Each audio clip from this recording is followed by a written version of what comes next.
أعوذ بالله من الشيطان الرجيم. بسم الله الرحمن الرحيم. وأما الذين ابيضت وجوههم ففي رحمة الله هم فيها خالدون.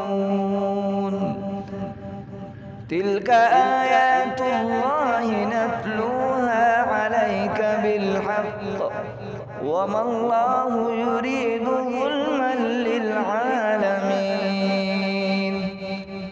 ولله ما في السماوات وما في الأرض وإلى الله ترجع الأمور. كنتم خير أمة أخرجت للناس تأمرون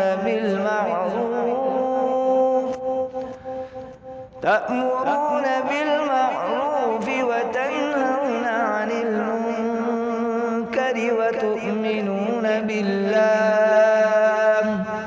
ولو آمن أهل الكتاب لكان خيرا لهم منهم المؤمنون وأكثرهم الفاسقون.